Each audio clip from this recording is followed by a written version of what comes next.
Right, so we're back again. I suppose this is going to be episode 1.1. What Roy's suggested, I think is quite a good idea, is that due to the limitations of YouTube and only having a set amount of time for recording, we maybe split the shows into separate segments and clearly label them. So if people have got an interest and want to particularly see something in video that we're talking about and show them on the screen, then it's going to be easier for them to have a look. So with that in mind, what we're going to do is, like we have them now, we're going to split it up into segments, and hopefully that'll work for you. It certainly sounds better for me.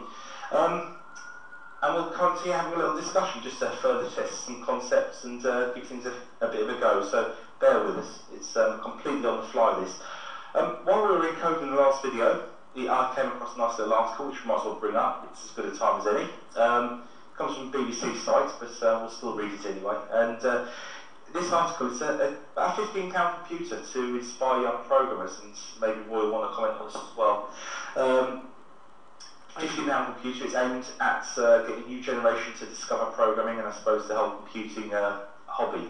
I've said before to many people, I think over the last, maybe since 2000, there's been a lot of de-skilling of the average home computer user. When I first got into the computing experience was the days of the ZX Spectrum, and it pretty much was, you did things for yourself. There was nothing was given to you on a plate. It was a hobby, and it was a true hobby. In some cases, some people were building their own computers completely from kids, and a very interesting time, a very rewarding time. So possibly this is going to be aimed at bringing in a new generation to rediscover the skills that maybe were lost in this age of everything given to you on a plate with touch screen keyboards and applications that do everything for you. So it's by the BBC, like I said, still worth a read. £15 apparently, and it runs off Linux, which is the most important part. And why shouldn't it? Because as myself and Roy and the thousands and thousands of other people that write blogs and articles in regards to free and open source software and GNU/Linux, it just shows how diverse and how adaptable the Linux operating system is, whether it's on a mobile phone or whether it's on a desktop or a server. And there's so many implementations of Linux, half of them we're probably not even aware of. So it's a good testament to Linux, it's a good testament to its accessibility for everybody, and I hope people take advantage of this. The details, I'm going to have to read further into it. I just discovered this as we're waiting for the other video to encode, so I haven't gone through this with a fine-tooth comb. But Roy, I don't know if you want to make any remarks on that? Yeah, I saw it a few hours ago. I found it in Text Machines about 3 hours ago. I wrote about it. Actually, if you look at Identica, you'll find it. I posted that as a good testament, as you say, to the success and the ubiquitous presence of Linux now, especially on computers which aren't the traditional desktop. So if this was supposed to be the computer for the average home or something that you get in the shop, it probably will, from their point of view, preferably run Windows, because that's what people expect. As soon as you want to teach people how to use computers, or as soon as you address a certain niche, such as in some cases, quite famously, the older people, I think the BBC was giving quite a bit of coverage to a distribution which was, if I can recall correctly, was based on Mint, on Linux Mint. There were a couple of companies, separate companies, which were trying to go for specific market segments.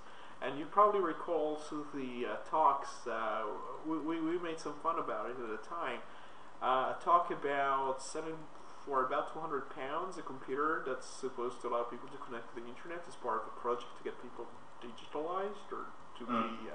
I'm not sure what happened with that, but we don't hear, we don't hear about it. I didn't hear anything. I mean, I always shudder a little bit when you hear about these schemes, because I remember there was one a couple of years back aimed at getting the more senior citizen onto the internet. The whole campaign I thought was quite insulting, when really it doesn't really matter what age you are. Computing is no more inaccessible if you're elderly than if you are young.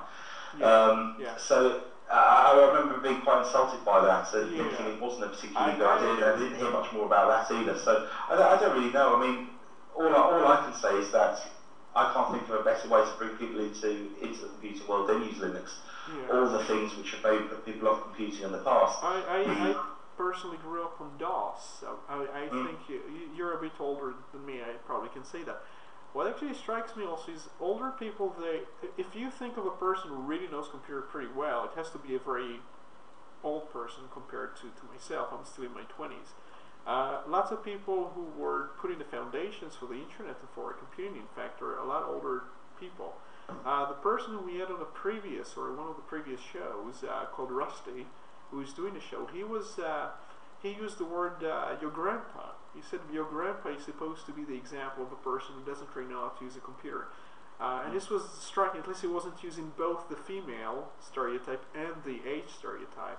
Even though the stereotype should probably say to you something like, you know, the children, they're like texting each other, they cannot really write proper sentences, and at the same time all they do is use Facebook and like internet browser, whatever. They probably don't program much as much as adults, but I don't really know what's with the stereotype of older people. I would never use the example. I mean, I personally think that in terms of an older person who's maybe had no computing experience, they probably would find it easier to come onto Linux and to use it. And the reason why I say that is because we have a generation of users who've been brought up on one-click fixes for one-click fixes and have no concept about how things are working. They just know it works.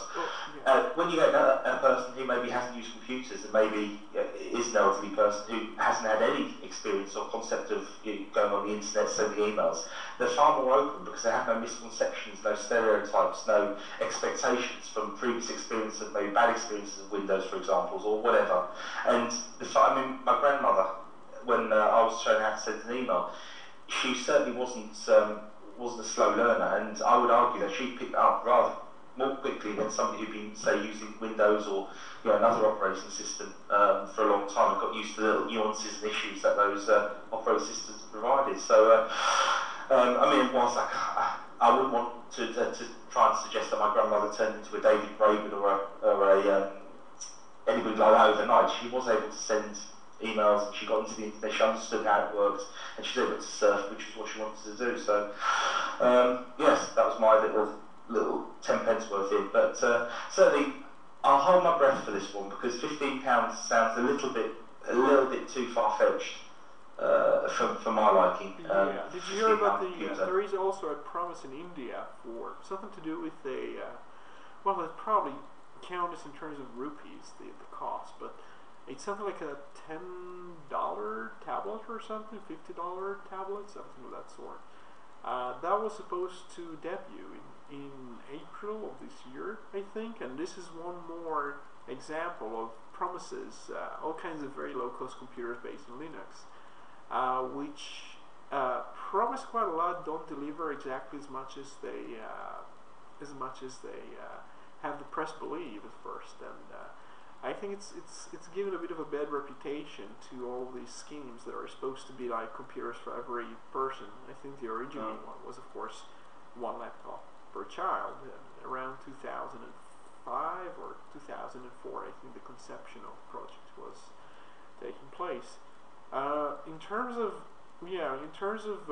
accessibility, operating system and user interfaces, all that sort of stuff. We do have to rely on people who've not used computers before if you don't really want to have the situation where they say, well, this is not what I'm used to. My father, for example, he uses Linux on his desktop, and you said something about it, they expect everything to be fixable with a click. I think lots of people that are used to everything being fixable with a phone call. It can be either a phone call to another person from the family or friends, it can be a phone call even to a center that's just handling with technical issues. I never get that with Linux. Occasionally I would have the person, for example my dad, he had an issue with his network which had nothing to do with Linux. It had something to do with the network not being there.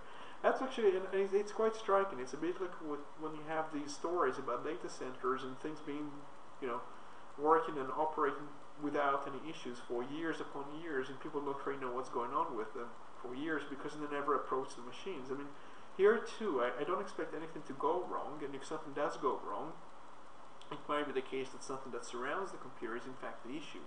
You had the issue not so long ago with your BT connection. You told a story in one of the shows. You found out it was basically your son pulling the wire, but you were so persuaded that it had something to do with the connection at their end. I suppose you were right. It wasn't to do with your box. It wasn't to do with Linux. In this case, it was just to do with something in between.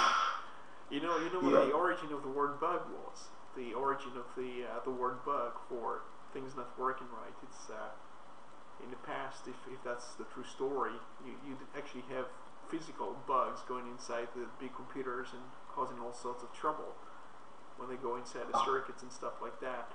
So I think the word kind of stuck because of that. Unless, of course, there was still some myth about it. But that's the story I once read about. And in this case, you have all kinds of people creeping in between the cables and doing all sorts of things you don't expect to happen. And of course, what I found is you really have to want to do something bad to your Linux box for something to happen to it that's malicious, such as software being installed that's not supposed to be there, or for the computer not to boot properly. Occasionally, the Linux might not boot properly, then you find out you have some hardware issues and you have to really replace the hardware. And it gives you sufficiently verbose messages to alert to kernel oopses or something in the logs that will tell you what the issue is, and a person who's capable enough to analyze these things will tell you what your problem is. You have to get a new graphics card because it's broken or something is. My graphics card is kind of broken. One of the screens that I use doesn't have the red light working, and I have to replace the graphics card to get it to work. But since it's only one of two screens, it's not such a major issue. I can still use that. And of course, there is no issue for Linux recognizing these things and giving me sufficiently verbose messages telling me what's going on. What is? Oh, I see you're going through your messages, which probably isn't a very good idea when we do a live show, because you never know what's going to pop up among your messages. This is my RSS feeds. Yeah, this is this is a very important story. I wrote this a couple of hours ago. I probably should mention something about it. The three people, bigwigs as it's called in Microsoft, and the shadows of Microsoft. None of these people actually work in Microsoft right now, but they all kind of serve the same agenda. In the sense that all of them have some component of theirs that's working on patents, just a euphemism for monopolies.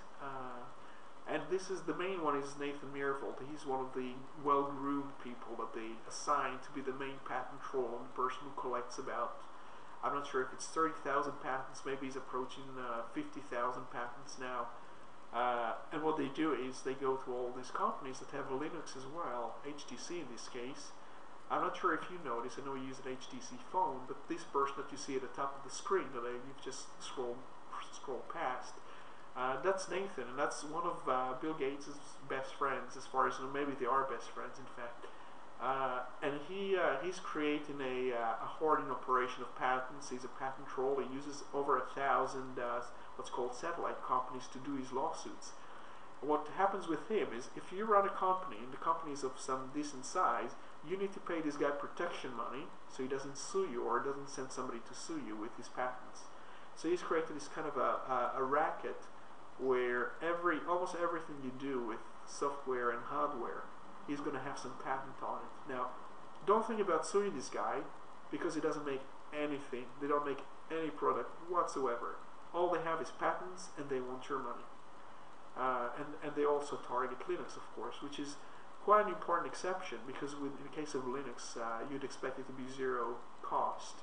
Once it's not free, it's possible for Windows to be cheaper than Linux, and that's what's happening now. Sorry to interrupt, Roy. We just need to keep an eye on the time because of this YouTube. How are we doing for time? I'm not sure, but we probably should continue in the next section, in the next segment. So we'll just end it here. Right. Well, on the basis, hopefully you'll get all this in. We won't just cut it. We'll cut it there, and we'll be back with something else in a very short while.